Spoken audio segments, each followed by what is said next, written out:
ये आकाशवाणी का गोरखपुर केंद्र है। अब आप सुकीर्ति अस्थाना से सुनेंगे प्रादेशिक समाचार।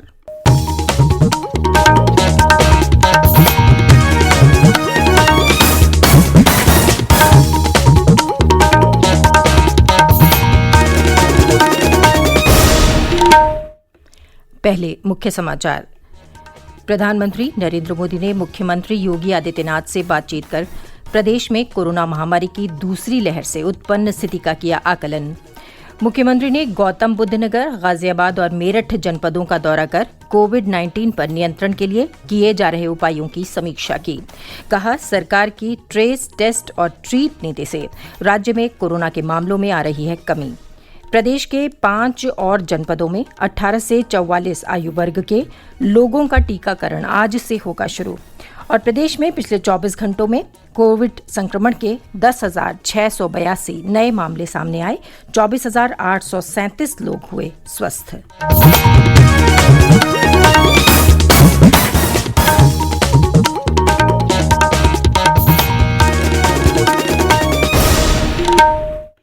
कोरोना संक्रमण में बढ़ोतरी जारी है।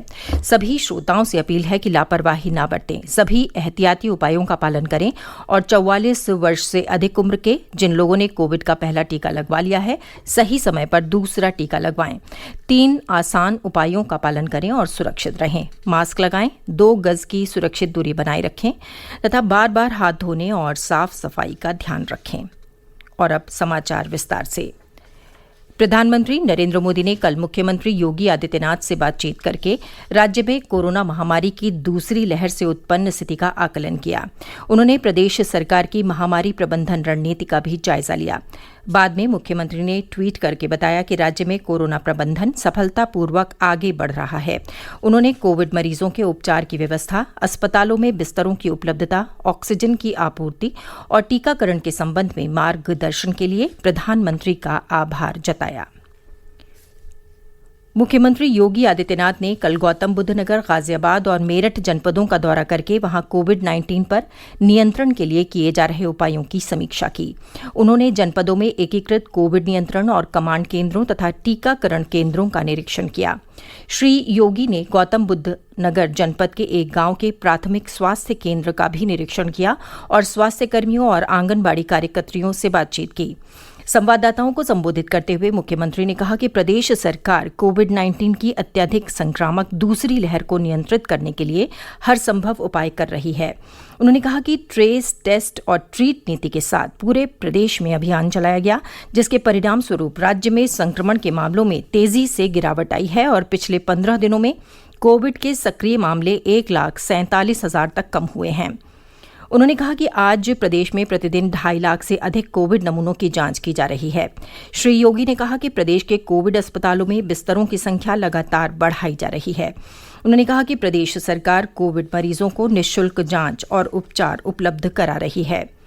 मुख्यमंत्री ने कहा कि कोविड से स्वस्थ हुए मरीजों में ब्लैक फंगस बीमारी सामने आ रही है। इसके उपचार के लिए स्वास्थ्य विभाग की ओर से दिशा निर्देश जारी किए गए हैं।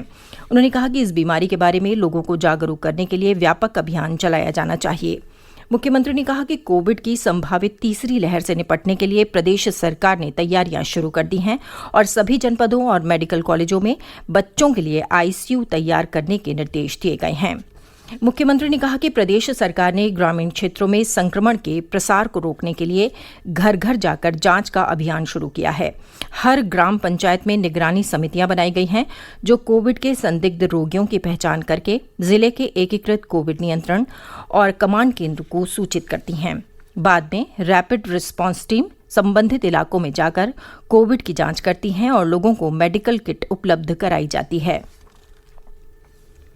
मुख्यमंत्री योगी आदित्यनाथ के निर्देश पर प्रदेश में कोविड-19 से बचाव तथा व्यवस्था संबंधी कार्यों के लिए जनपदों में प्रमुख सचिव और सचिव स्तर के वरिष्ठ नोडल अधिकारी की तैनाती की गई है, जो जनपद में रहकर कोविड-19 संक्रमण को नियंत्रित करने के कार्यों की समीक्षा करेंगे। इसके अलावा नगर पंचायतों के लिए सेक्टर अधिकारी नियुक्त किए गए हैं। नोडल अधिकारी कोविड-19 से संबंधित शासन के दिशा निर्देशों का जनपद स्तर पर अनुपालन सुनिश्चित कराते हुए जिला प्रशासन का मार्गदर्शन एवं सहयोग करेंगे। नोडल अधिकारी संबंधित जनपद की अपनी समीक्षा रिपोर्ट प्रतिदिन मुख्यमंत्री कार्यालय, मुख्य सचिव कार्यालय और कार्यक्रम क्रियान्वयन विभाग को ईमेल के माध्यम से उपलब्ध कराएंगे। नोडल अधिकारी जनपद की सभी निगरानी समितियों को सक्रिय करते हुए इनके द्वारा घर घर जाकर किए जा रहे स्क्रीनिंग कार्य का अनुश्रवण करेंगे। नोडल अधिकारी ये भी सुनिश्चित कराएंगे कि निगरानी समितियों के पास मेडिकल किट पर्याप्त मात्रा में उपलब्ध हो और उसे लक्षण युक्त संदिग्ध व्यक्तियों को उपलब्ध कराया जाए। ये समाचार आप आकाशवाणी गोरखपुर से सुन रहे हैं। प्रदेश में आज से 5 और जनपदों में 18 से 44 वर्ष के आयु वर्ग के लोगों का टीकाकरण शुरू हो रहा है। जिन जिलों में टीकाकरण शुरू होगा उनमें आजमगढ़, गोंडा, बस्ती, मिर्जापुर और बांदा शामिल हैं। इस तरह अब राज्य के 23 जनपदों में इस आयु वर्ग के लोगों का टीकाकरण किया जाएगा। उधर राज्य में कोविड टीकाकरण का कार्य सुचारू ढंग से चल रहा है। अब तक 1,49,00,000 से ज्यादा लोगों को टीका लगाया जा चुका है। इनमें से 1,16,00,000 से अधिक लोगों को टीके की पहली डोज और 32,66,000 से अधिक लोगों को टीके की दूसरी डोज दी जा चुकी है। प्रदेश में 18 से 44 वर्ष के आयु वर्ग के 4,14,736 लोगों को टीका लगाया गया है। प्रदेश में कोरोना संक्रमण के मामलों में लगातार गिरावट आ रही है। पिछले 24 घंटों में महामारी से संक्रमित होने वालों की तुलना में स्वस्थ होने वालों की संख्या दोगुनी से भी ज्यादा है। राज्य में कोविड-19 के 10,682 नए मामले सामने आए हैं, जबकि 24,837 लोग महामारी से ठीक हुए हैं। सक्रिय मामलों की संख्या घटकर 1,63,003 हो गई है। पिछले 24 घंटों में 311 लोगों की मृत्यु हुई है। प्रदेश में कोविड नमूनों की जांच का कार्य तेजी से किया जा रहा है। एक दिन पूर्व 2,67,420 नमूनों की जांच की गई। अब तक लगभग 4,47,00,000 नमूनों की जांच की जा चुकी है। प्रदेश सरकार के औद्योगिक विकास मंत्री सतीश महाना ने कल कानपुर नगर के उर्सला अस्पताल में ऑक्सीजन जनरेटर प्लांट का उद्घाटन किया। इस अवसर पर उन्होंने कहा कि प्रदेश सरकार कोरोना महामारी से निपटने के लिए चिकित्सा व्यवस्था से संबंधित मूलभूत सुविधाओं को लगातार बढ़ा रही है। उन्होंने कहा कि प्रदेश के अस्पतालों को पर्याप्त मात्रा में ऑक्सीजन उपलब्ध कराई जा रही है। श्री महाना ने कहा कि कानपुर मेडिकल कॉलेज GSVM में भी ऑक्सीजन संयंत्र लग रहा है और जल्दी ही उर्सला अस्पताल में दूसरा ऑक्सीजन संयंत्र भी लग जाएगा। उन्होंने कहा कि प्रदेश सरकार ने महामारी की संभावित तीसरी लहर से निपटने के लिए तैयारियां तेज कर दी हैं।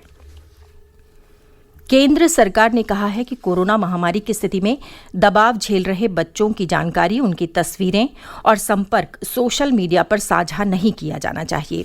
कानून के अनुसार उनकी पहचान सार्वजनिक नहीं की जानी चाहिए। महिला और बाल विकास मंत्री स्मृति ईरानी ने कहा है कि ऐसे बच्चे जिनके माता पिता महामारी के कारण नहीं रहे हों, उनकी सूचना पुलिस, बाल कल्याण समिति या चाइल्ड हेल्पलाइन 1098 पर दी जानी चाहिए। उन्होंने कहा कि ऐसे बच्चों का कानूनी रूप से गोद दिया जाना सुनिश्चित किया जाना चाहिए। अरुणाचल प्रदेश में ड्यूटी के दौरान शहीद हुए संभल जिले के ITBP के जवान प्रदीप यादव का कल पूरे राजकीय सम्मान के साथ उनके पैतृक गांव तहसील चंदौसी के चितौरा में अंतिम संस्कार किया गया। जिलाधिकारी और पुलिस अधीक्षक ने शहीद को श्रद्धांजलि दी और नमन किया। जिलाधिकारी संजीव रंजन ने परिजनों को सरकार की ओर से हर संभव सहायता देने का आश्वासन दिया। झांसी में बीती रात एक सड़क दुर्घटना में एक बच्चे सहित 4 लोगों की मृत्यु हो गई। दुर्घटना जनपद के एरच थाना क्षेत्र के कोटर मार्ग पर उस समय हुई जब एक कार और 2 मोटरसाइकिलें आमने सामने से भिड़ गईं। हादसे में 5 अन्य लोग घायल भी हुए हैं। केंद्र सरकार के श्रम एवं रोजगार मंत्रालय ने संगठित एवं असंगठित क्षेत्र के कर्मचारियों को कोरोना काल में बेहतर इलाज मुहैया कराने के उद्देश्य से देश के 21 ESIC अस्पतालों को कोविड अस्पताल में बदल दिया है। इसके साथ ही ESIC के अस्पतालों में ऑक्सीजन प्लांट लगाए जा रहे हैं।